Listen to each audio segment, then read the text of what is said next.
చక్కటి అనుభవం కలిగినటువంటి సేవకులు తిమోతి గారికి ప్రత్యేకమైన వందనాలు తెలియజేస్తా ఉన్నాను.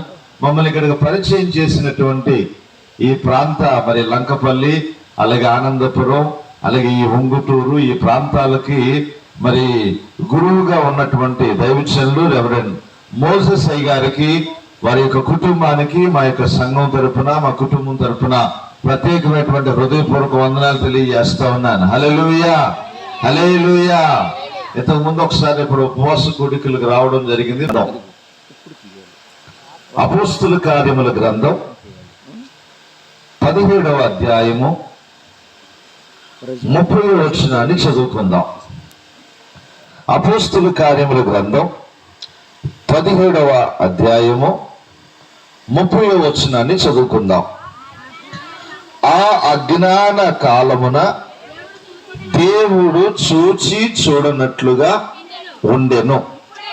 ఇప్పుడైతే అంతటను అందరూ మారు మనస్సు పొందవలెనని మనుషులకు ఆజ్ఞాపించుచున్నాడు. దేవునికి స్తోత్రం. హల్లెలూయా, హల్లెలూయా. నేను చెప్తాను, నాతో పాటు మీరు కూడా ఈ మాట చెప్పాలని కోరుతా ఉన్నాను. ఆ అజ్ఞాన కాలములను దేవుడు చూచి చూడనట్లుగా ఉండెను.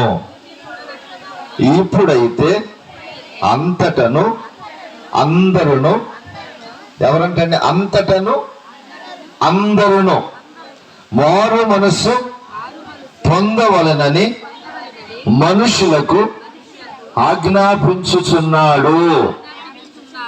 ఈ మాటలు దేవుడు మన వినికిల్లో దీవించునుగాక. మనం గమనించినట్లయితే లూకా తన యొక్క అపోస్తుల కార్యముల గ్రంథంలో దేవుని గూర్చినటువంటి కొన్ని సంగతులు ప్రజలకు తెలియజేస్తా ఉన్నాడు. ఆయన అంటున్నాడు, 2 కాలాల గురించి చెప్తున్నాడు. ఇదే కాలం అమ్మా, ఎండాకాలం. మన భాషలో ఎండాకాలం. ఇప్పుడు ఎండలు మండిపోతున్నాయి, కానీ అయ్యగారు మాత్రం చక్కగా మంచి వాతావరణంలో చల్లగా ఈ యొక్క సభలు ఏర్పాటు చేశారు. దేవునికి స్తోత్రం. హల్లెలూయా. దేవుడు కూడా మన ఎల్ల కృప చూపించాడు. కొంత చల్లటి వాతావరణాన్ని, అనుకూలమైనటువంటి పరిస్థితులను దేవుడు మనకి ఇచ్చాడు. కనుక ఈ రాత్రికాల సమయంలో బైబిల్ గ్రంథంలో చాలా కాలాలు ఉన్నాయి. మనం గమనిస్తే ప్రియమైనటువంటి పరమ గీతముల గ్రంథంలో పావురు స్వరం వినబడేటువంటి కాలం ఉంది.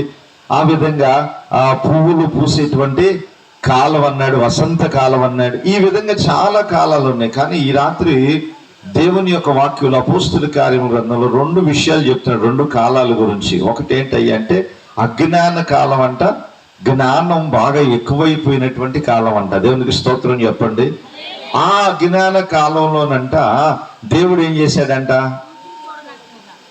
కొన్నిసార్లు మనం కూడా ఏమంటామంటే ఏదైనా పొరపాటు జరిగిందనుకో, టేక్ ఇట్ ఈజీ అని అంటాం. అంటే ఏంటి టేక్ ఇట్ ఈజీ అంటే ఏదో సాధారణంగా తీసుకో, ఇది పెద్ద విషయమా, దీని గురించి అంత ఆలోచన చేయాలా, దీన్ని అంత సీరియస్గా తీసుకోవాలా అని సహజంగా మనం కూడా ఏమనుకుంటామంటే కొన్ని విషయాల్లో ఏదైనా మన పొరపాటు జరిగితే, ఎదుటోళ్ళు కనుక మన ఏళ్ళ పొరపాటు చేస్తే మనం ఏం చేస్తాం, దాన్ని చాలా సీరియస్గా భూతత్వంలో చూస్తాం అన్నమాట.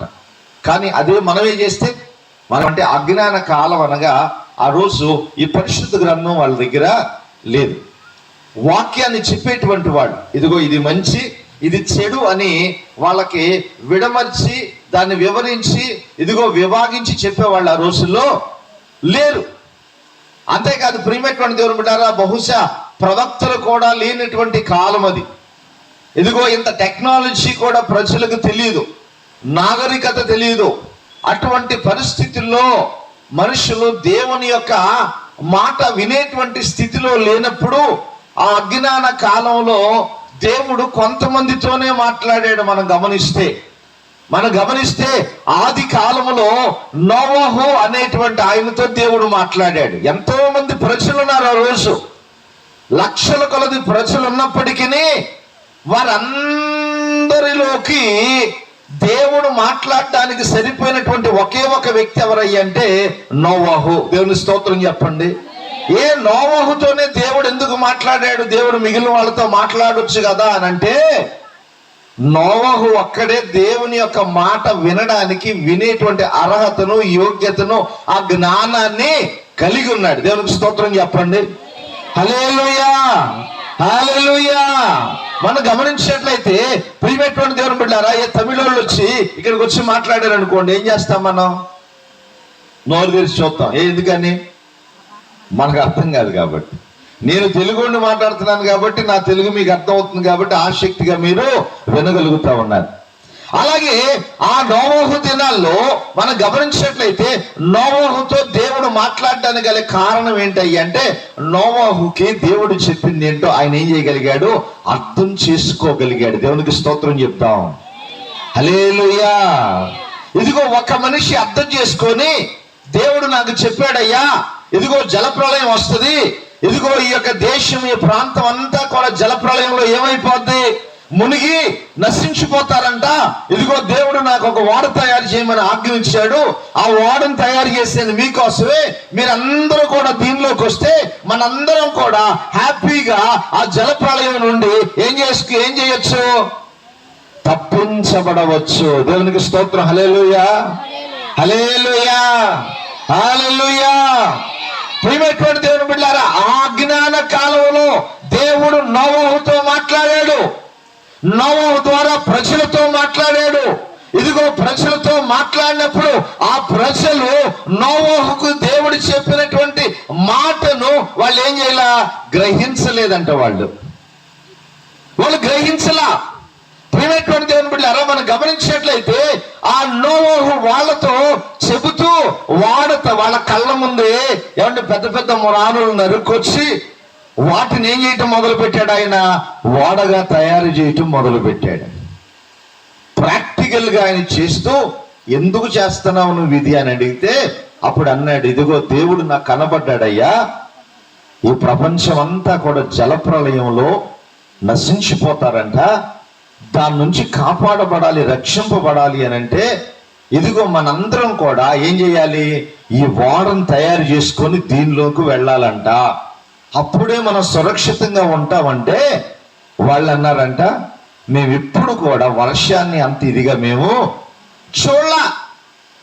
నువ్వేదో జలప్రళయం అంటున్నావు, ఆకాశం నుండి వర్షం అంటున్నావు, భూమి నుండి జల ఓటలు అంటున్నావు, ఇవన్నీ కొత్తగా ఉన్నాయి. ఇదిగో తాత నువ్వు మొదలు పెట్టావు ఏంటి? పెద్ద పెద్ద మానవులు తీసుకొచ్చి ఓడ తయారు చేయటం మొదలు పెట్టావు. సంవత్సరం ఇదే మాట చెప్తున్నావు. నువ్వు ఒక ప్రక్కన ఓడ తయారు చేస్తానే ఉన్నావు. ఇదిగో అటు పైనుంచి చినుకులు పడింది లేదు, ఓ జలప్రళయం వచ్చింది లేదు. ఈ విధంగా ఎన్ని సంవత్సరాలు చెప్పాడు అయ్యి అంటే 120 సంవత్సరాలు చెప్పాడు. ఎన్ని సంవత్సరాలమ్మా? ఎన్ని సంవత్సరాలు? 120 సంవత్సరాలు ఒకే మాట.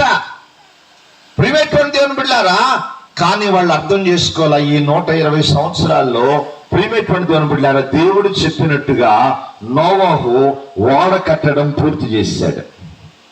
ఓడంతా సిద్ధమైపోయిన తర్వాత ఫైనల్ గా చెప్పాడు మళ్ళా, అయ్యా ఇప్పటికన్నా తెలుసుకోండి, ఇదిగో నేను ఈ ఓడ తయారు చేయడానికి 120 సంవత్సరాలు పట్టింది కాబట్టి దేవుడు జలప్రళయాన్ని రానివ్వకుండా ఈ 120 సంవత్సరాలు ఆపాడు. మీరు ఇప్పటికైనా తెలుసుకొని ఇదిగో మనందరం కూడా ఈ ఓడలోనికి వెళ్తే ఆ రాబోయేటువంటి జలప్రవాహం నుంచి, జలప్రళయం నుండి తప్పించుకుంటామయ్యా. ఇదిగో ఇది తయారు చేయబట్టడానికి ఆలస్యమైంది కాబట్టి ఇన్ని సంవత్సరాలు దేవుడు మన కోసమే ఎదురు చూశాడంటే వాళ్ళు ఏం చేశారో తెలుసా? ఊరుకో తాత, ఏదో నువ్వు తయారు చేసావు కాబట్టి మమ్మల్ని అందరినీ దానిలో ఏం చేయాలనుకుంటున్నావు? ఎక్కించేయాలనుకుంటున్నావు నువ్వు అని అన్నారంట. అప్పుడు నోవహు గారు, లేదయ్యా నా మాట వినండి అయ్యా అని చెప్పి వాడిని బ్రతిమలాడాడంట. కొంతమంది హేళన చేశారంట. ఏమండి, ఇదిగో ఈ ముసలైన పెద్ద ఓడ తయారు చేసి తలాకు తన్నారంట. దేన్ని? ఆ ఓడను తన్నారు. ఈ లోపు దేవుడు ఎవరితో మాట్లాడాడో తెలుసా? ఇదిగో మనుషులైనటువంటి నోవహు ద్వారా ప్రజలతో దేవుడు మాట్లాడినప్పుడు ప్రియమైనటువంటి దేవుని బిడ్డలారా, ఆ ప్రజలు దేవుని మాటను ఏం చేయాల? వినలా. దేవుని స్తోత్రం చెప్పండి. హల్లెలూయా. కనుక దేవుడు అన్నాడు, ఇదిగో అడవిలో నివసించేటువంటి మృగాలకు, ఏమండి, అలాగే పాకు పురుగులకు, జంతువులకు, పక్షులు, వాటన్నిటికీ ఒక మాట చెప్పాడంట. ఇదిగో జలప్రళయాన్ని రప్పించబోతా ఉన్నాను, ఇదిగో మీరందరూ కూడా నశించిపోకుండా ఉండాలంటే నోవహు తయారు చేసినటువంటి వాళ్ళలోకి వెళ్ళండి, మీ ప్రాణాలు మీరు కాపాడుకోండి అని ఆ జంతు జాతిలో, పక్షి జాతిలో, జలచరం వీటన్నిటి జాతిలో కొన్నిటికి దేవుడు ఎప్పుడైతే ప్రకటన చేశాడో అవన్నీ కూడానంట అడవిలో నుండి, అరణ్యములో నుండి ఏం చేసినాయండి, వరసనే పవిత్రమైనటువంటి 7 జతలు, అపవిత్రమైనటువంటివి 3 జతలు, ఈ విధంగా అవన్నీ వస్తా ఉంటే వరసనే వాటన్నిటిని ఎక్కడికి ఎక్కిచ్చేసాడు ఆయన, ఓడలోకి ఎక్కిచ్చేసాడు. కనీసం అప్పుడు కన్నా అర్థం అవ్వాలిగా వీళ్ళకి. ఏదో స్తోత్రం చెప్పండి. హల్లెలూయా, హల్లెలూయా. ప్రియమైనటువంటి దేవుని బిడ్డలారా, అది చూస్తున్నప్పటికీ కూడా నోవహు మాట వాళ్ళు వినకపోవడం వల్ల ప్రియమైనటువంటి దేవుని బిడ్డలారా, దేవుడు నిర్ణయించినటువంటి రోజు రానే వచ్చింది. ఇదిగో దేవుడు పిలిచినప్పుడు ఆ జంతువులు అవన్నీ వచ్చి ఆ యొక్క ఓడలో ప్రవేశించిని.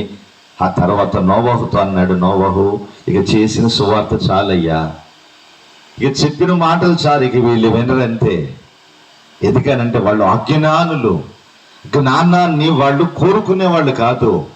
ఇదిగో వాళ్ళు అనుకుంటారు, ఇదిగో ఎందుకు వస్తుంది, ఎప్పుడు మేము ఇంతకు ముందు అవన్నీ చూడలేదుగా, జల ప్రవాహం వచ్చి కొట్టుకుపోవటం, ఏ ఊరు కొట్టుకుపోవటం, ఒక దేశం కొట్టుకుపోవటం, ఒక ప్రాంతం కొట్టుకుపోవటం ఎప్పుడు కూడా మేము చూడలేదు, కాబట్టి ఇది జరగదని అనుకొని వాళ్ళు ఎలా ఉన్నారు, అజ్ఞానంలో ఉన్నారు. జ్ఞానమైనటువంటి దేవుని యొక్క మాటను వాళ్ళు ఏం చేయాలి, గ్రహించలా. అందుకనే దేవుడు అన్నాడు, నోవహు నీవును నీ ఇంటి వారు ఎక్కడికి వెళ్ళమన్నాడు, ఓడలో ప్రవేశించండి అని అన్నాడు. వాడు ఓడలోకి వెళ్ళాడు. దేవుడు ఏం చేశాడంటండి, తలుపు వేశాడు. ఇదిగో దానికి తాళాలు వేసి ఆయన తీసుకొని వెళ్ళిపోయాడు. దేవుని స్తోత్రం చెప్పండి. హల్లెలూయా, హల్లెలూయా. ప్రియమైనటువంటి దేవుని బిడ్డలారా, ఆ అజ్ఞాన కాలం అది. దేవుడు ఒక వ్యక్తితోనే మాట్లాడాడు. ఆ వ్యక్తి ద్వారా లోకమంతటిని కూడా రక్షించాలని ప్రయత్నం చేశాడు. కానీ ఆ అజ్ఞాన కాలంలో ఇదిగో జ్ఞానం సరిగా లేకపోవడం వల్ల, ఆధారాలు వాళ్ళకి లేకపోవడం వల్ల, అంతకు ముందు ఎప్పుడు కూడా వాళ్ళు జలప్రలయం అంటే ఏంటో తెలియదు కాబట్టి, ఆ పరిస్థితులు వాళ్ళు అనుభవించలేదు కాబట్టి, ప్రియమైనటువంటి దేవుని బిడ్డలారా, ఇది జరగదు అని వాళ్ళు ఒక భ్రమలో, ఒక అజ్ఞానంలో వాళ్ళు ఉండిపోయారు. అందుకని అన్నాడు ఆ అజ్ఞాన కాలము అని అన్నాడు. ఆ అజ్ఞాన కాలమందు దేవుడు ఏం చేశాడంట, చూచి చూడనట్టుగా విడిచిపెట్టేశాడు. ఎవడు జలప్రలయం అయిపోయిన తర్వాత నోవహు సంతానాన్ని దేవుడు ఏం చేశాడు, మరలా భూమి మీద విస్తరింప చేశాడు. భూమి మీద విస్తరింప చేసి వాళ్ళకి కావలసినవన్నీ కూడా దేవుడు ఏం చేశాడు, సమకూర్చాడు. మీరు గమనించినట్లయితే ఆ అజ్ఞాన కాలములో అజ్ఞానాన్ని బట్టి ఇదిగో నోవహుతో దేవుడు చెప్పినట్లుగా ఆ కుటుంబం తప్ప మిగిలిన వాళ్ళందరూ కూడా అజ్ఞానం వల్ల ఏమైపోయారు, జల ప్రళయంలో నశించిపోయారు వాళ్ళందరూ కూడా. ఇదిగో ఆ తర్వాత వచ్చేటువంటి జనరేషన్ ఎవరయ్య అంటే నోవహు యొక్క సంతానాన్ని దేవుడు ఏం చేశాడు, భూమి మీద విస్తరింప చేశాడు. దేవునికి స్తోత్రం. హల్లెలూయా, హల్లెలూయా. ఆ తర్వాత ప్రియమైనటువంటి దేవుని బిడ్డలారా, ఇంకొక కాలం వచ్చింది. ఏంటయ్యా అంటే ఇదిగో అబ్రహాము యొక్క కాలం వచ్చింది. విశ్వాసులకు తండ్రి అయినటువంటి అబ్రహామును దేవుడు ఏం చేశాడు, ప్రజల్లో నుండి ఆయన్ని ఎన్నుకున్నాడు. ఆయన సంతానములో నుండి మోషేకి ఏమిచ్చాడంటే దేవుడు ధర్మశాస్త్ర గ్రంథాన్ని ఇచ్చాడు. ఆ అజ్ఞాన కాలంలో జ్ఞానం లేదు, తెలివి లేదు, వాళ్ళకి సంభవాలు ఏమీ లేదు, తెలుసుకోలేకపోయారు. కానీ మోషే కాలం వచ్చేసరికి ఇశ్రాయేలు ప్రజలు అనబడేటువంటి దేవుని ప్రజలకు ఏమిచ్చాడు, ఆయన ధర్మశాస్త్ర గ్రంథాన్ని ఇచ్చాడు. ఆ ధర్మశాస్త్రాన్ని ఎవరైతే అనుసరించారో, యెహోవా తమకు దేవుడుగా కలిగిన జనులు ఎవరంట, వాళ్ళు ధన్యులు. భూలోకంలో ఈరోజు ధన్యులు ఎవరంటే ఎవరు చెప్పమంటారా, యెహోవా తమకు దేవుడుగా కలిగిన జనులు. రెండో జనాంగం ఉన్నారు, వాళ్ళు ఎవరో తెలుసా, ఆయన తనకు స్వాస్థ్యముగా ఏర్పరుచుకున్న జనులు ఎవరంటండి, ఒకడు దేవుడు యెహోవాను తమకు దేవుడుగా కలిగిన జనులు. ఎవరు వాళ్ళు, అబ్రహాము యొక్క సంతానం. దేవునికి స్తోత్రం. హల్లెలూయా. అయితే ఆయన తన కొరకు మనల్ని ఏం చేశాడు? ఆయన స్వాస్థ్యముగా, ఎవరి ద్వారా? యేసుక్రీస్తు రక్తములో కడగబడుట ద్వారా. దేవునికి స్తోత్రం, హల్లెలూయా. కనుక మనం గమనించినట్లయితే ఆ అజ్ఞాన కాలంలో దేవుడు చూసి చూడనట్టుగా విడిచిపెట్టేశాడు ఆయన. ఆనాడు ప్రజలందరూ కూడా అజ్ఞానం వల్ల, దేవుని మాట వినకపోవడం వల్ల జల ప్రళయంలో ఏమైపోయారు? వాళ్ళు నశించిపోయారు, నిర్మూలమైపోయారు. కానీ ప్రియమైనటువంటి దేవుని బిడ్డలారా, ఇప్పుడు దేవుడు చెప్తున్నటువంటి మాట రెండవ కాలం ఏంటి అనేది మనం చూసినట్లయితే, ఇదిగో ఇప్పుడైతే అంతటను అందరూ, ఎప్పుడంటమ్మా? ఎప్పుడైతే? ఇప్పుడు నవే డేస్ అంటే నేటి దినాలలో, నేడు అనేటువంటి దినాల్లో, ఈ రోజు అనేటువంటి దినాల్లో. ప్రియమైనటువంటి దేవుని బిడ్డలారా, ఏదన్నా ఒకవేళ నీకు డోక్రా వచ్చింది అనుకోండి, ఎండాకాలం వచ్చింది, వెళ్ళిపోదాం, ఏసీ తీసుకొచ్చేద్దాం అంటాం. ఎందుకని ఈ రోజు 40,000 వచ్చింది, ఏదైనా స్తోత్రం చెప్పండి. వాయిదా అయ్యో, అవునా? అలాగే చీటీ కట్టావు నువ్వు, చీటీ లక్కీ లాటరీ తగిలింది నీకు, వెళ్ళిపోదాం, చక్కగా ఫ్రిడ్జ్ తెచ్చుకుందాం, ఎండాకాలం ఆలాల ఇంటికి వెళ్ళి ఆ చల్లటి నీళ్ళు ఎందుకు అడుక్కుందాం, దేవుని స్తోత్రం చెప్పండి. అంటే రేపటి గురించి ఆలోచించేటువంటి ఆ ఓపిక, ఓర్పు, ఆ సహనం అనేది మనకి లేదు. ఈరోజు ఇప్పుడే ఏదన్నా అనుకున్నాం అనుకోండి, ఏమంటాం మనం? ఇప్పుడే నాకు కావాలంట. దేవుని స్తోత్రం చెప్పండి. ఇక ఇక్కడ చూడండి, ఈ పాప చూడండి, చక్కగా బంతులు చేసి ఇప్పుడే ఆడాలామా, ఇప్పుడే ఆడుకోవాలామా, ఇంటి దగ్గర ఆడదాం. ఇప్పుడు ఇంటి దగ్గర అనుకో ఏం చేసేది? శుభ్రంగా పడుకునేది. కానీ ఇప్పుడు ఈ సందడంతా చూసేసరికి ఆమెకేమనిపిస్తుంది? బాల్ చేసి ఆడాలనిపిస్తుంది. ఇప్పుడే. దేవుని స్తోత్రం చెప్పండి. కనుక ఈ రాత్రికాల సమయంలో మనం గమనించినట్లయితే, ఇప్పుడైతే అందరూ, చిన్నోళ్ళని కాదు, పెద్దోళ్ళని కాదు, యవనస్తులని కాదు, బాలికలని కాదు, ప్రతి ఒక్కరూ కూడా, అందరూ అంతటా, ఏమండి, ప్రపంచం అంతటా కూడా ఏ భాష మాట్లాడినా వారు ఎవరైనా సరే, అందరూ అంతటా ఏం పొందాలంట? అమ్మ, ఏం మనసు? మాయి మనసు అంటున్నాడు ఒక ఆయన. ఏం మనసు అంట? మారు మనస్సు. దేవునికి స్తోత్రం, హల్లెలూయా, హల్లెలూయా, హల్లెలూయా. యేసు ప్రభువు వారు సువార్త చేసేటువంటి దినాల్లో యేసయ్య ఆయా ప్రాంతాలకు వెళ్ళి దేవుని సువార్త చెప్తా ఉన్నాడు. దేవుని సువార్తను నమ్మండి అయ్యా, మారు మనసు పొందండి, దేవుని రాజ్యానికి సిద్ధపడండి, ఆయన రాజ్యం సమీపించి ఉందని ఆయన ఆయా పట్టణాలు, ఆయా ప్రాంతాలు తిరిగి సువార్త చేస్తున్నటువంటి దినాల్లో ఒక రోజున ఆయన అలసిపోయి, ఏమండి, ఆయన వేచినటువంటి స్థలం దగ్గరికి ఒక పెద్ద ఆయన వచ్చాడు, ఒక వృద్ధుడు వచ్చాడు, ఒక పెద్ద ఆయన. ప్రియమైనటువంటి దేవుని బిడ్డలారా, ఆయన్ని పరసయుడు అనేవాళ్ళు. అంటే ఏంటంటే ఇశ్రాయేలు ప్రజల్లో పెద్దలైనటువంటి వారిని పరసయులు, శాస్త్రులు అనేవాళ్ళు. దేవుని స్తోత్రం చెప్పండి. మనకు కూడా పెద్దలు ఉంటారుగా, ఉంటారమ్మా? అలాగే వాళ్ళకు కూడా పెద్దలు ఉన్నారంట. ఆ పెద్దల్లో ఒక ఆయన ఉన్నాడు. ఆయన మోషే ధర్మశాస్త్రాన్ని బాగా చదివినటువంటి వ్యక్తి. ఆయన యేసు ప్రభు గురించి విన్నాడు. ఆయన విని ఒకరోజు ఆయనకు ఆశ కలిగిందంట, దేవుని రాజ్యం ఉందంటున్నాడు, ఆ రాజ్యానికి వెళ్ళాలంటే ఏం చేయాలని అడుగుదాం. మా మోషే ధర్మశాస్త్రంలో ఏముందంటే, ఇదిగో ఇది చేస్తే నీకు మేలు కలుగుతుంది, ఇది చేస్తే నీకు నష్టం కలుగుతుంది, ఇదిగో మీకు ఆశీర్వాదాన్ని, శాపాన్ని మీ ముందు పెడుతున్నాను, మీరు ఏది కావాలంటే అది కోరుకోండి అని చాయిస్ ఇచ్చాడు. అవును కదా? ఏమంటే దేవుని యొక్క ఆజ్ఞలను నువ్వు అనుసరిస్తే నువ్వేమవుతావు? దీర్ఘాయుష్మంతుడివి అవుతావు. నువ్వు ఈ లోకంలో మంచి ఫలాలను నీవు అనుభవిస్తావు. ఇవన్నీ చెప్పిని మోషే మోషే దేవుని ద్వారా తీసుకున్నటువంటి ప్రతి ఆజ్ఞల్లో కూడా మనిషి క్షేమానికి సంబంధించినటువంటి విషయాలన్నీ కూడా దానిలో ఉన్నాయి. కానీ పరలోకానికి వెళ్ళేటువంటి విషయాలు దానిలో లేవు, నిత్య జీవాన్ని పొందేటువంటి విషయాలు దానిలో లేవు. అందుకని ఈ నికోదేము యేసు ప్రభు వారి యొక్క సువార్త విని ఆకర్షింపబడి, ఈ లోకంలో నేను హెడ్గా ఉన్నాను, ఒక పరసయుడిగా, ఒక పెద్దగా ఉన్నాను, ఇదిగో నేను ఎన్ని మంచి క్రియలు చేసినా కూడా పరలోకానికి వెళతాము అనేటువంటి సంగతి మోషే ధర్మశాస్త్ర గ్రంథంలో వ్రాయబడలేదు, కానీ ఆయన చెప్తున్నాడు.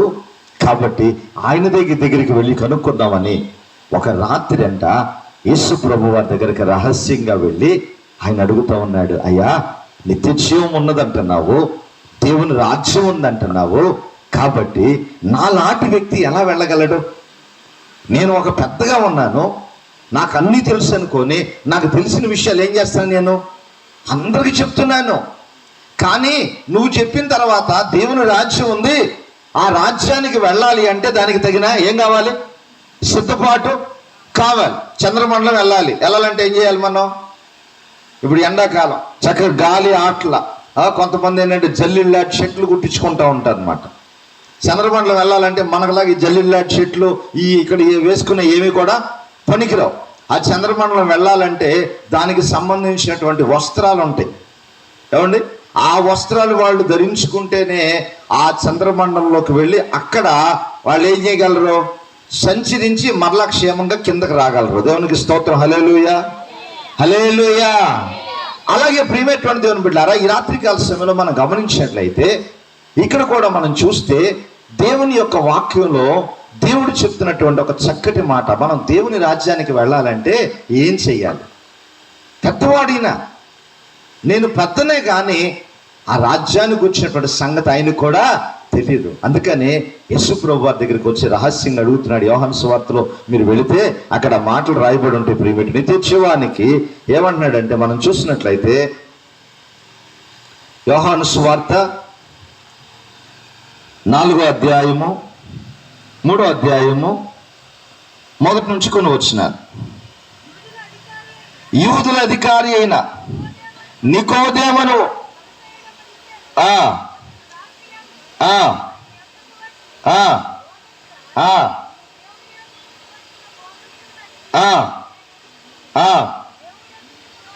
దేవుడు అతనికి తోడై ఉంటేనే గాని నీవు చేయుచున్న సూచక్రియలను ఎవడు చేయలేడని అతనితో చెప్పాను. దేవునికి స్తోత్రం. హల్లెలూయా. ఎలా నమ్మాడంట ఆయన? యేసు ప్రభు వారు చేస్తున్న సూచక్రియలు, అద్భుత కార్యాలు, ఆయన చేసేటువంటివన్నీ చూసి యేసు ప్రభు నిజమైనటువంటి భక్తుడు ఆయన చెప్పే ప్రతి మాట కూడా వాస్తవమే, ఆ మాటలు మనం నమ్మితే మన జీవితంలో మేలు కలుగుతుందని ఆయన నమ్మి ఒక రాత్రి ప్రభువును కలుసుకొని ప్రభు దగ్గరికి వెళ్ళి ఆయన అడుగుతా ఉన్నాడు, అయ్యా నేను నిత్య జీవానికి వెళ్ళాలనేటువంటి ఒక ఆశ ఉంది. ఎందుకంటే ముసలోని అయిపోయాను కదా, ఏదో ఒక రోజున ఏం చేయాలి? నేను ఈ లోక యాత్ర నేనేం చేయాలి? ముగించేసేయాలి. కాబట్టి నేను నిత్య రాజ్యానికి వారసుని అవ్వాలంటే ఏం చెయ్యాలి అని అడిగాడు. అప్పుడు యేసు ప్రభు వారు అన్నాడు, ఒకడు క్రొత్తగా జన్మించితేనే గాని. దేవునికి స్తోత్రం. హల్లెలూయా, హల్లెలూయా. యేసు ప్రభు వారు ఒక మాట చెప్పాడు, ఒకడు క్రొత్తగా జన్మించితేనే కానీ ఎక్కడికి వెళ్ళడంట? పరలోక రాజ్యానికి వెళ్ళలేడయ్యా అని అన్నాడంట. ఎవడ కింద ఎంత చదివితే చాలా సమయం అవుతుంది అన్నప్పుడు అప్పుడు ఆయన అన్నాడు, అయ్యా నేను ముసలోడిని అయిపోయానుగా, వెళ్ళాలని ఆశ ఉంది దేవుని రాజ్యానికి వెళ్ళాలని. అయితే నేను క్రొత్తగా ఎలా జన్మించగలను? వృద్ధుడైనటువంటి నేను మరలా చచ్చిపోయి మా అమ్మ కడుపులోకి వెళ్ళి ఇంకొకసారి పుడతానా? దేవుని స్తోత్రం చెప్పండి. ఈ మధ్య కొంతమంది చాలామంది తయారయ్యారు యూట్యూబర్స్. ఏంటంటే నువ్వు పుణ్యం చేస్తే కుక్కలాగోనో పావురులాగో ఇంకేదేదో పుడతావని కొత్తవన్నీ చెప్తా ఉన్నారు. దేవునికి స్తోత్రం చెప్పండి. అవన్నీ వాస్తవం కదా, అవన్నీ అబద్ధాలు. దేవుని స్తోత్రం చెప్దాం. ఈ రాత్రికాల సభలో ప్రియమైనటువంటి దేవుని బిడ్డలారా, ఆయన అడుగుతున్నాడు, ఒక అనుభవం కలిగినటువంటి ఆయన, అయ్యా నేను దేవుని రాజ్యానికి వెళ్ళాలి అని అంటే నేను ఏం చెయ్యాలి అంటే, ఒకడు క్రొత్తగా జన్మించితేనే కానీ. ఎలా జన్మిస్తాను? నేను చనిపోయి మరలా మమ్మ కడుపులోకి వెళ్ళి రెండోసారి మరలా పుట్టాలా? 2 సార్లు పుట్టాలా ఒక మనిషి అని అడిగితే అప్పుడు ఆయన అన్నాడు ఏంటంటే, ఇదిగో ఒకడు ఏం చేయాలంట? నీటి మూలముగాను, రెండోది ఏంటంట?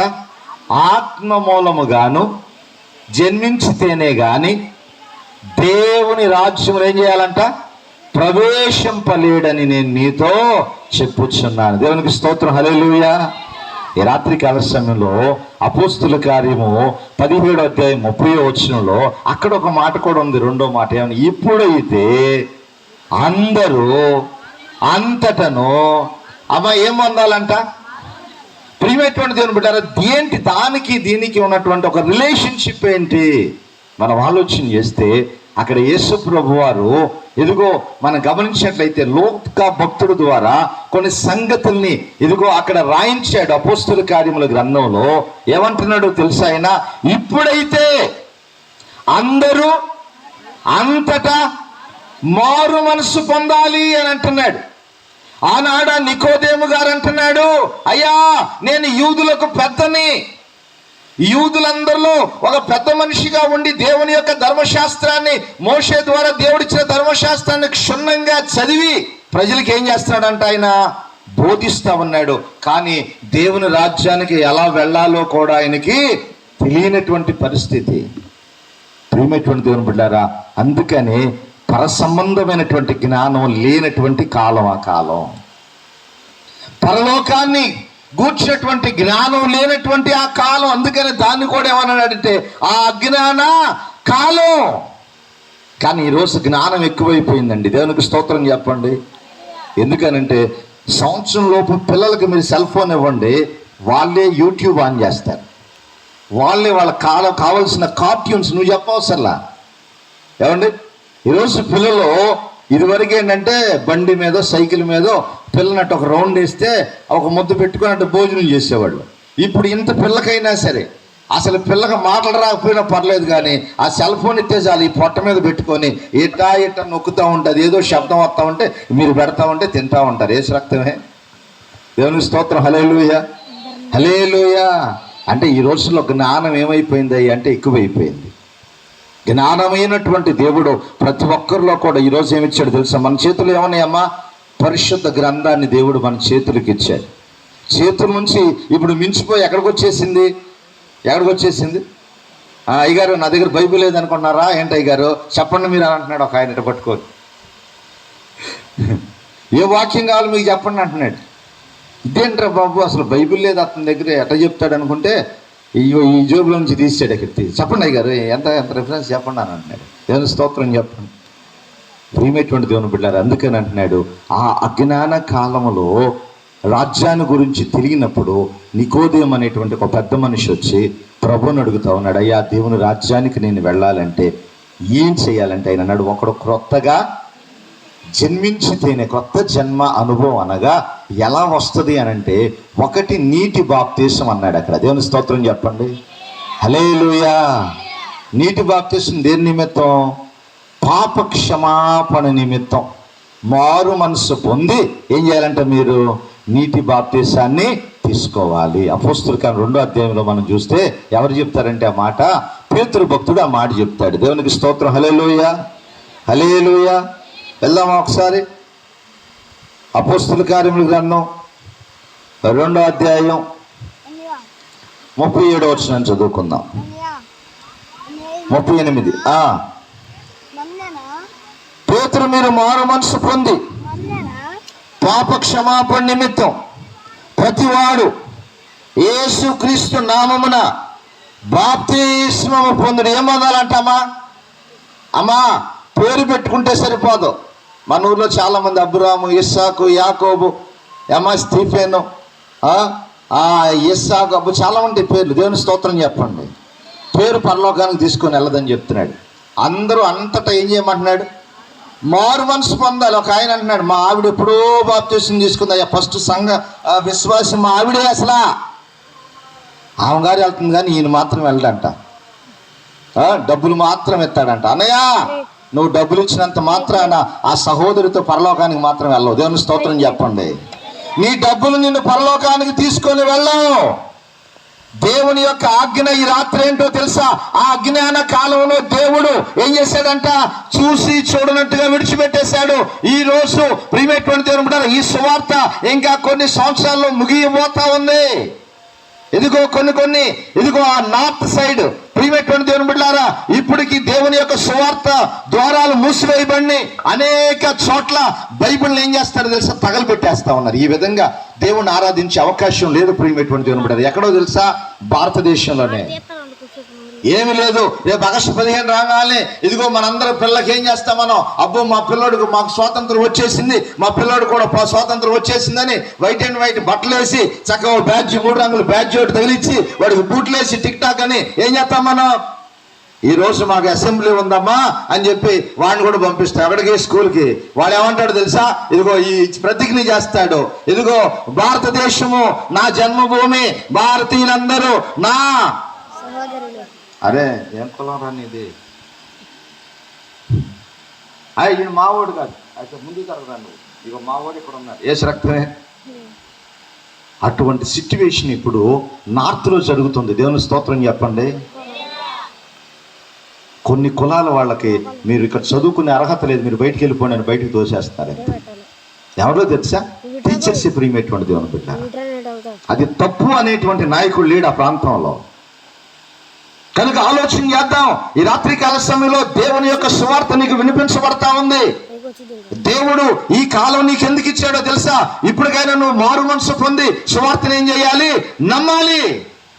అందుకని ఆయన అంటున్నాడు, అందరూ అంతటా ఏం పొందాలంటమ్మా, మారు మనస్సు పొందవలనని ఆయన ఏం చేస్తున్నాడంట, ఆజ్ఞనిస్తున్నాడు. దేవునికి స్తోత్రం చెప్పండి.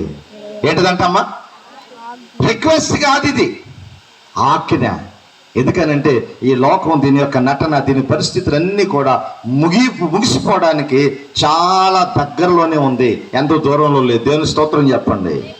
హల్లెలూయా, హల్లెలూయా. నికోదేము వృద్ధాప్యానికి వచ్చి ఆయన తాపత్రయపడుతున్నాడు, అయ్యా నేను కూడా రాజ్యానికి వెళ్ళాలయ్యా, ఏం చెయ్యాలయ్యా అని యేసు ప్రభు వారి దగ్గరకు అద్దరెత్తులు వచ్చి ఆయన బ్రతిమలాడుతూ అడుగుతా ఉన్నాడు, సద్బోధకుడా నువ్వు చేసేటువంటి బోధలు, నువ్వు చేసేటువంటి కార్యాలు చూసినప్పుడు ఇదిగో నీ మీద ఒక ప్రత్యేకమైనటువంటి అభిమానం, ప్రేమ నీ ఎడల నాకు కలుగుతా ఉంది. నువ్వు చెప్పేటువంటి ప్రతి మాట కూడా మా జీవితాలకు మేలుకరమైంది, వాస్తవమని నేను గ్రహించానయ్యా. కాబట్టి ఆ యొక్క నిత్య రాజ్యానికి నేను వారసుని అవ్వాలంటే ఏం చెయ్యాలయ్యా అని అడుగుతున్నాడు. దేవుని స్తోత్రం చెప్పండి. హల్లెలూయా, హల్లెలూయా. దాని కొరకు నేనేం చెయ్యాలి అప్పుడు అడుగుతున్నాడు. అయ్యా ఒకడు క్రొత్తగా జన్మించితేనే కానీ ఎలా క్రొత్తగా నేను బ్రతకగలనయ్యా, క్రొత్తగా ఎలా నేను జన్మించగలనయ్యా అని అడుగుతూ ప్రియమైనటువంటి దేవుని బిడ్డారా, అప్పుడు ఆయన అంటా ఉన్నాడు, ఇదిగో ఒకడు నీటి మూలముగాను. ఈ రాత్రికాల సమయంలో ఈ సభల్లో ఉన్నటువంటి ప్రియ సహోదరి సహోదరుడా, ఒకసారి ఆలోచన చేయి. నువ్వు చాలా కాలంగా ఒకవేళ ప్రార్థనకు వస్తున్నావేమో, నీ విశ్వాసం అంతటితో ఆగిపోయిందేమో. ఇదిగో భవిష్యత్తు కాలంలో నువ్వు బాప్తిసం తీసుకోవడానికి ఒకవేళ ప్రభుత్వం వచ్చేటువంటి అధికారులు అంగీకరించకపోవచ్చు. దేవునికి స్తోత్రం, హల్లెలూయా. ఈరోజు నువ్వు బాప్తిసాలు తీసుకుంటే ఎవరు నిన్ను ఆక్షేపణ చేయట్లా. మొన్న ఈ మధ్య కాలంలోనే కృష్ణా నదిలో ఏమండి ఒక పాస్టర్ గారు వాళ్ళ సంఘాన్ని తీసుకొని వెళ్ళి ఆయన ఎంతో కష్టపడి కొన్ని ఆత్మలు దేవుని కొరకు సంపాదించి వాళ్ళ బాప్తిసం తీసుకోవడానికి కృష్ణా నది దగ్గర తీసుకొని వెళ్ళారు. తీసుకొని వెళ్ళి బాప్తిసాలు ఇవ్వటానికి వాళ్ళు సిద్ధపడుతున్నటువంటి సమయంలో అక్కడ కొంతమంది మత ఛాందస్వాదులు వచ్చేసి, ఇది ఎవరిదో తెలుసా, కృష్ణమ్మ, మా కృష్ణమ్మ. ఏంటిదట్టండి, ఒరే నేను పుట్టింది ఇక్కడే, నేను మా నాన్న పుట్టింది ఇక్కడే, దీనిలోనే స్నానం చేసాం, దీనిలోనే ఆటలాడుకున్నాం, దీనిలోనే బాప్తిసాలు కూడా మా తాతల దగ్గర నుంచి తీసుకున్నాం. ఇక్కడ కోటాలు కూడా జరిగింది పిచ్చోడా. 70-80 ఏళ్ల క్రితం మహానుభావులు మాసిలోమణి అనేటువంటి గొప్ప దైవజనులు ఆ కృష్ణానది పరంగాణలో ప్రియమైనటువంటి దేవుడు గొప్ప గొప్ప సభలు, సువార్త సభలు ఏర్పాటు చేసేవాళ్ళు. అటువంటి స్థలం రా ఇది. ఈ రోజు వచ్చి మా కృష్ణమ్మ అంటున్నావేంట్రా నువ్వు, లేదు ఇదే, ఇదిగో అక్కడ వెలిసింది చూసావా, ఇదంతా మాదే అని అంటున్నారు. దేవుని స్తోత్రం చెప్పండి. కానీ ప్రతిజ్ఞ మాత్రం ఏమని చేస్తాం తెలుసా, భారతదేశము నా జన్మభూమి, భారతీయులందరూ. నిజమేనా? ఎక్కడ తెలుసా, ఇక్కడే జరుగుతుంది. ఇప్పటికైనా మనం మేలుకోకపోతే, ఇప్పటికైనా మనం మెలకువగా ఉండకపోతే, దుష్టుడైనటువంటి అపవాది గర్జించు సింహం వల్లే ఎవరిని మృంగుతున్నా అని ఏదో పేరు మీద ఏం చేస్తున్నాడు, వాడు వెతుకుతూ తిరుగుతూ ఉన్నాడు. ప్రియమైనటువంటి దేవుని బిడ్డలారా, అందుకని దేవుడు అంటున్నాడు, ఆజ్ఞాన కాలం గురించి వదిలేసేయండి. ఇప్పుడైనా సరే ప్రియ సహోదరుడా సహోదరి, బాప్తిసం తీసుకోలేదా, వెంటనే ఈ కోటాల్లో బాప్తిసం తీసుకో. దేవుని స్తోత్రం చెప్పండి. తర్వాత అవకాశం దొరకకపోవచ్చు, ఒకవేళ అందుకనే దేవుడు ఈ మాట నీకు చెప్తా ఉన్నాడేమో, వాయిదాలు ఏమాకేక. ఎందుకో తెలుసా, ఈ అవకాశం మరలా నీకు దొరకదు.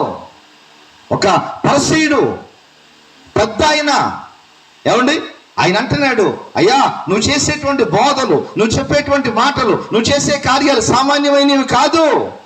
నువ్వు చేసిన కార్యాలను బట్టి, నీ మాటలను బట్టి నేను విశ్వాసం ఉంచుతున్నాను. నా క్రొత్త జన్మ అనుభవంలోనికి నేను ఆ రాజ్యానికి ఏం చేయాలి, వారసుని అవ్వాలయ్యా. దేవునికి స్తోత్రం, హల్లెలూయా. అప్పుడు ఆయన అంటున్నాడు, ఒకడు నీటి మూలముగాను ఆత్మ మూలముగాను. రాత్రికాల సమయంలో ఇంకా నీటి బాప్తిసం తీసుకున్న వాళ్ళు ఎవరైనా ఉన్నట్లయితే ఈ మీటింగులకి లోపు ఏం చేయాలమ్మా, బాప్తిసం తీసుకోండి సహోదరుల సహోదరి. దేవుని స్తోత్రం చెప్పండి. చర్చికి రాకుండా ఇంకా వాయిదాలు వేస్తున్నావు సహోదరుడా, ఇది అశాశ్వతమైంది. ఈ కనబడేటువంటిదంతా కూడా వ్యర్థమైనటువంటిది. ఎదుగో దేవుడు అంటున్నాడు, నువ్వు మారు మనసు పొందాలి. ఏం చేయాలి, బాప్తిసం తీసుకొని ఆయన బిడ్డగా బ్రతకాలని దేవుడు ఏం చేస్తున్నాడు, ఆజ్ఞిస్తున్నాడంట. దేవుని స్తోత్రం చెప్పండి. హల్లెలూయా, హల్లెలూయా, హల్లెలూయా. మా ఇంట్లో ఒకళ్ళు రక్షణ పొందారండి, అందుకని మేమందరం వాళ్ళ వెనకాల వెళ్తాం అయ్యా అని అంటే కుదరదు. ఆనాడు రాహాబు అనే వేసి ఉంది కదా, ఒక్క ఆమె ఏం చేసింది, తన ఇంటి వాళ్ళందరూ రక్షించుకుందిగా అని అనొచ్చుకుంది ఒకవేళ నువ్వు. కానీ ఆ రోజు అది అజ్ఞాన కాలం అన్నాడు. అందుకని వాళ్ళ బంధువులందరూ ఆ ఇంట్లో చేర్చుకుంటే ఇశ్రాయేలు ప్రజలు ఏం చేశారు, వాళ్ళు వదిలేశారు. కానీ ఈరోజు సైతాన్ గాడు ఏం చేయడు, వదిలిపెడతాడా? ఏమండి, వదిలిపెట్టడం ప్రియమైనటువంటి దేవుని బిడ్డలు. ఎందుకంటే చిన్న ఉదాహరణ చెప్పేసి నేను ప్రార్థించి ముగించేస్తాను. దేవుని స్తోత్రం చెప్పండి. మా దగ్గరికి ఒక సహోదరి వచ్చింది, ఆమెకి క్యాన్సర్ వ్యాధి వచ్చింది. వాళ్ళ అమ్మగారు మంచి విశ్వాసి. వాళ్ళ అమ్మగారి విశ్వాసాన్ని బట్టి ఆ సహోదరికి క్యాన్సర్ వచ్చింది. వాళ్ళది ఎక్కడంటే పశ్చిమ గోదావరి నుంచి క్యాన్సర్ వస్తే చూయించుకోవడానికని గన్నవరం వచ్చారు. వాళ్ళు వచ్చి వాళ్ళ అమ్మగారి విశ్వాసాన్ని బట్టి వాళ్ళ అమ్మగారితో పాటు ప్రార్థన తీసుకొస్తా ఉండేవాళ్ళు. స్త్రీల సమాజ కూడికలో మరి ఆమె కోసం ప్రత్యేకంగా పాస్టర్ గారు సంఘం అంతా ప్రార్థన చేసేవాడు. క్యాన్సర్ అని చెప్పి ఆమెకి ట్రీట్మెంట్ జరిగింది. ఆ ట్రీట్మెంట్ జరిగే టైంలో వాళ్ళు చెప్పారు, అమ్మా ఇది తగ్గుద్దో లేదో చెప్పలేం, కానీ మా వంతులో మేము ట్రీట్మెంట్ చేస్తున్నాం అన్నారు. ఆ సహోదరి విశ్వాసంతో ఎదుగో దేవుని సన్నిధి క్రమంగా రావడం వలన, విశ్వాసం కలిగి ఉండడం వలన దేవుడు అద్భుత రీతిగా ఆమెకి చేసిన ట్రీట్మెంట్లో సక్సెస్ అయింది. ఆ క్యాన్సర్ బలహీనత దేవుడు తగ్గించాడు. దేవుని స్తోత్రం చెప్పండి, గట్టిగా చప్పట్లు కొట్టండి.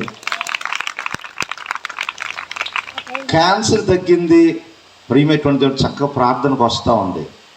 వాళ్ళు అనుకున్నారు ఆమె భర్త కూడా విశ్వాసం కలిగి ఆమె భర్త కూడా వస్తూ ఉన్నాడు, ఆమె పిల్లలు వస్తూ ఉన్నారు. ఆ కుటుంబాలన్నీ దేవుని దగ్గరికి వస్తూ ఉంటే ప్రియమైనటువంటి దేవుడు సాతాను గడు ఊరుకుంటాడా? ఈలోపు పుష్కరాలు వచ్చినాయి. ఎక్కడంటే పశ్చిమ గోదావరి పుష్కరాలు వచ్చినాయి, రాజమండ్రి పుష్కరాలు.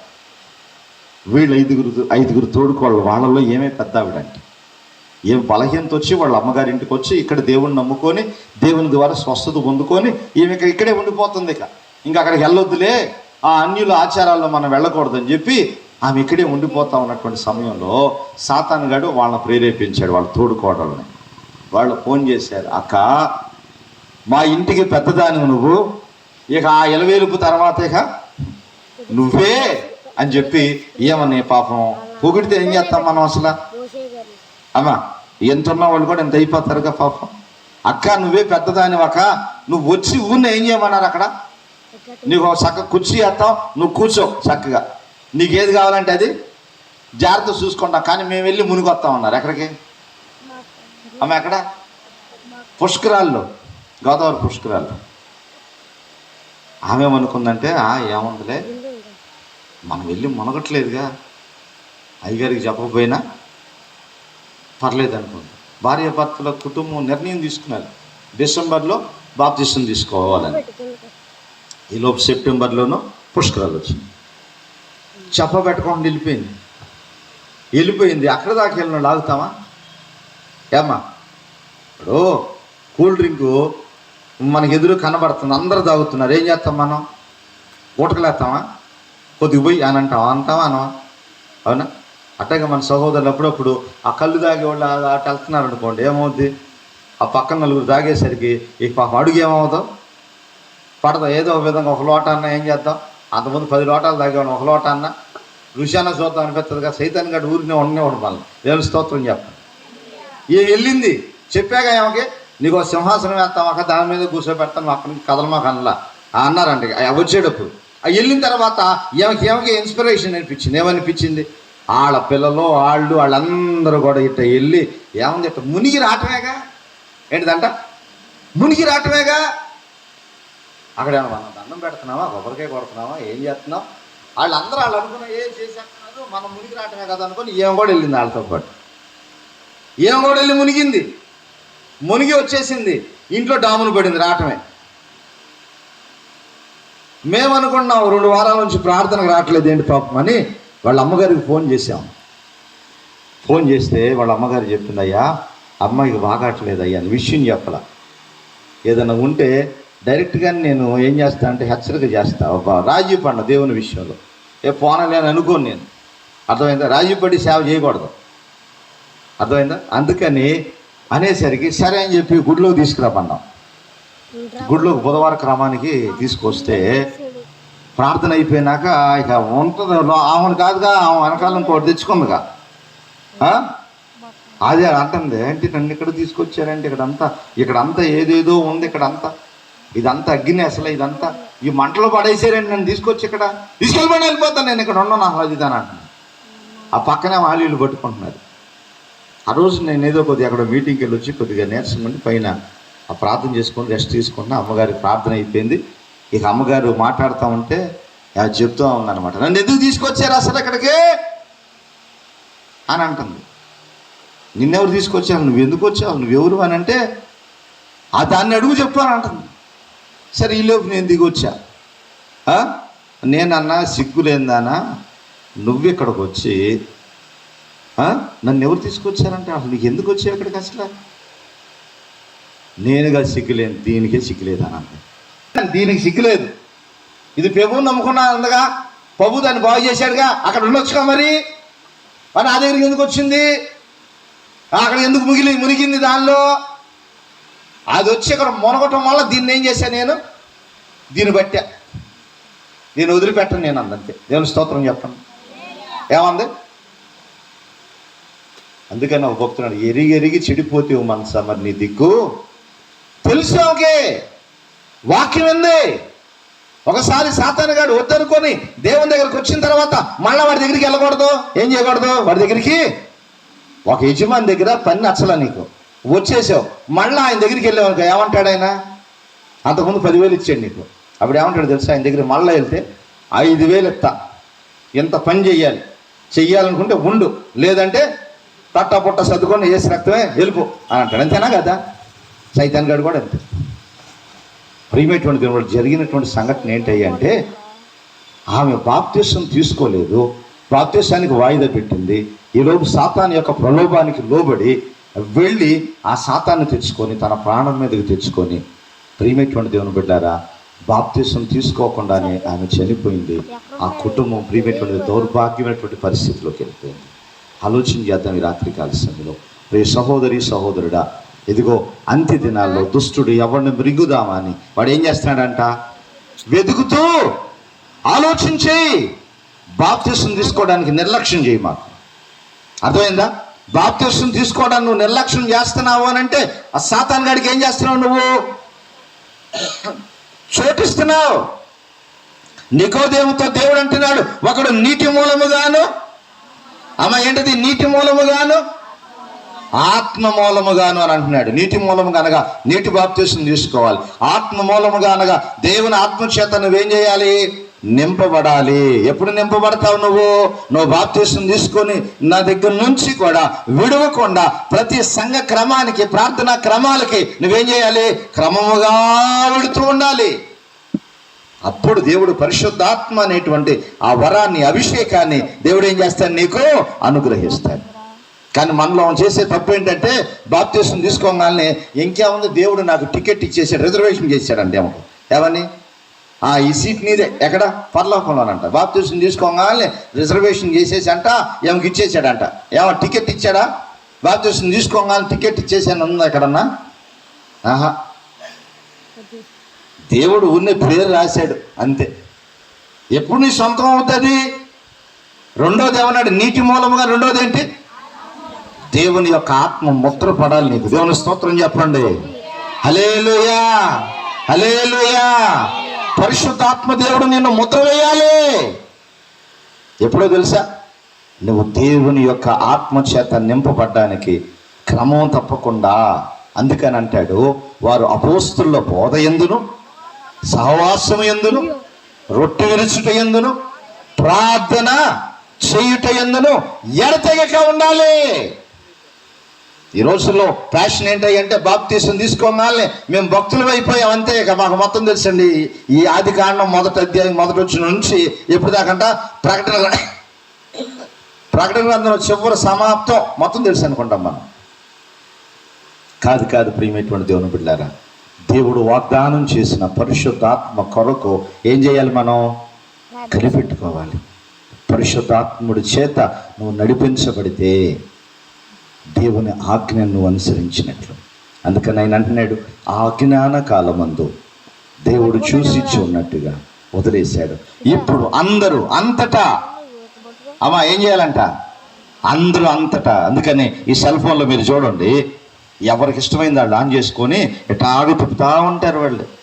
దేవుడు నమ్ముకున్నవాళ్ళు వాటిలో కూడా ఏమొస్తుందో తెలుసా? దేవుని వాక్యాలు వస్తూ ఉంటాయి. వాడు అన్నిటి ఇష్టం లేదు, అయినా సరే వాడు ఏం చేస్తాడు? యూట్యూబ్ అంటే ఇష్టం వాడి, లేకపోతే ఇంక ఫేస్బుక్ అంటే ఇష్టం. అవి తిప్పుతూ ఉంటే ఏమో వస్తూ ఉంటాయి. వాటిలో దేవుని వాక్యాలు కూడా వస్తున్నాయి, లోక వార్తలు వస్తున్నాయి, వాక్యాలు కూడా. అంటే వాక్యం ఏదో విధంగా వాడు చూస్తున్నాడు, కంటితో చూస్తున్నాడు. ఏదో సందర్భంలో వాడు బాధలో ఉన్నప్పుడు దేవుని యొక్క వాక్యాన్ని వాడు వింటున్నాడు. దేవుని యొక్క సువార్త భూమి అంతటా కూడా ఏం చేయబడాలి? ప్రకటించబడాలి. దేవునికి స్తోత్రం, హల్లెలూయా. సెల్ ఫోన్ దేవుడు ఎందుకు ఇచ్చాడయ్య అంటే దాని ద్వారా కూడా దేవుని సువార్త ఏం చేయాలి? తెలియనటువంటి వాడు కూడా తెలియచేయబడాలి. అన్నిడు మామూలు ఈ కోటలు పెడితే వస్తారా? రారు. కానీ సెల్ ఫోన్ అంటే మంచి ఇంట్రెస్ట్ చూస్తారు. దానిలోనే ఉంటుంది కొన్ని విషయాలు. కొన్ని చోట్ల దేవుని యొక్క క్యాప్షన్స్, చిన్న షార్ట్ మెసేజెస్ దైవసేవకులు ఇచ్చి యూట్యూబ్లో వీటన్నిటిలో ఏం చేస్తున్నారు? వాళ్ళు ఫేస్బుక్లో విడిచిపెడతా ఉన్నారు. ఆ విధంగా దేవుని యొక్క సువార్త వాళ్ళు కూడా తెలుసుకుంటున్నారు. అందుకని అన్నాడు, అందరూ అంతటా ఏం పొందాలంట?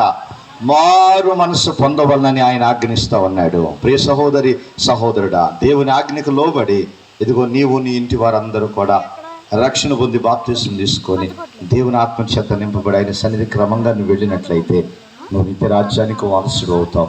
ఒకవేళ మా ఆవిడ వెళ్తుంది, లేకపోతే మా ఆయన వెళ్తున్నాడు, మా ఆయన సంఘంలో పెద్ద, మా ఆవిడ సంఘంలో స్త్రీల సమాజంలోనే గొప్ప ఆవిడ, అందరూ ఆమెను మంచిదంటారు, మంచి ప్రార్థనా పరురాలు అంటారు, కాబట్టి ఆమెను బట్టి దేవుడు మమ్మల్ని అందరినీ రక్షిస్తాడు అని అనుకుంటే అది సరి అయినటువంటి మాట.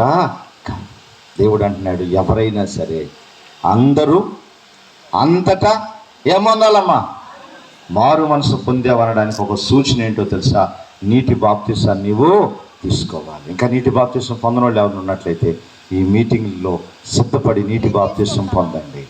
నీటి బాప్తిసం పొందినటువంటి మీ జీవితాల్లో క్రమమైన విశ్వాస జీవితాన్ని మీరు కలిగి ఉన్నారా? ఏమండి, దేవుని సన్నిధి క్రమంగా వస్తున్నారా? ప్రార్థనలో క్రమంగా పాల్పొంగులు పొందుతున్నారా? రొట్టె విరవటంలో క్రమమైనటువంటి జీవితం మీరు కలిగి ఉన్నారా? సంవత్సరానికి ఒకసారి పొందుకుంటున్నారా? దేవుని స్తోత్రం చెప్పండి. సంవత్సరానికి ఒక్కసారి బల్లారాధన తీసుకునేవాడు చెయ్యొద్దండి. నెలకు ఒకసారి అమ్మా దేవుని స్తోత్రం, హల్లెలూయా. అసలు బాప్తిసం లేని వాళ్ళు ఎంతమంది? అందరు తీసుకున్నారా? అందరూ బాప్తిసం అందరు తీసుకున్నారా? తీసుకోని వాళ్ళు లేరు, అసలు లేరా? అమ్మ ఏమనుకోనమ్మా, ప్రార్థన చేస్తా అంతే. దేవుని స్తోత్రం చెప్పండి, హల్లెలూయా, హల్లెలూయా. అయ్యా, బాప్తిసం లేనటువంటి వాళ్ళందరూ కూడా ఈ సువార్త ద్వారా బాప్తిసం తీసుకొందురుగాక. ఆమెను అన్నారుగా, అంతే, బాప్తిసం తీసుకోండి. దేవుని స్తోత్రం, హల్లెలూయా. కనుక దేవుని యొక్క ఆశ, దేవుని యొక్క ఆజ్ఞనది. నేను చెప్పే మాట కాదు. దేవుడు ఏం చేస్తున్నాడు? దేవుని ఆజ్ఞను అనుసరిస్తే నీ జీవితంలో ఆశీర్వాదం అక్కడి నుంచి స్టార్ట్ అయిపోద్ది. నీ కుటుంబానికి, నీ గృహానికి ఆశీర్వాదం ఎక్కడికి వచ్చింది తెలుసా? గుమ్మం దాకా వచ్చింది. అది నీ ఇంట్లోకి రావాలంటే ఇదిగో నువ్వు బాప్తిసం తీసుకోవడానికి ఆగిపోయావుగా, అందుకని అది ఆగిపోయింది. ఒకసారి ఆలోచన చేయి. దేవుని స్తోత్రం చెప్పండి.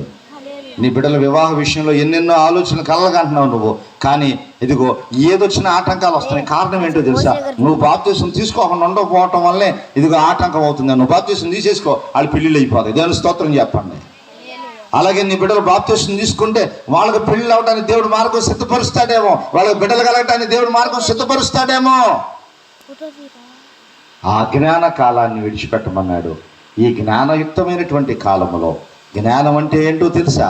యేసుక్రీస్తుని హృదయంలో అంగీకరించి పాప క్షమాపణ నిమిత్తం మారు మనసు పొంది నీటి బాప్తీసాన్ని నీవు పొందినట్లయితే నీవు నీ ఇంటి వారు ఏం చేయబడతారు?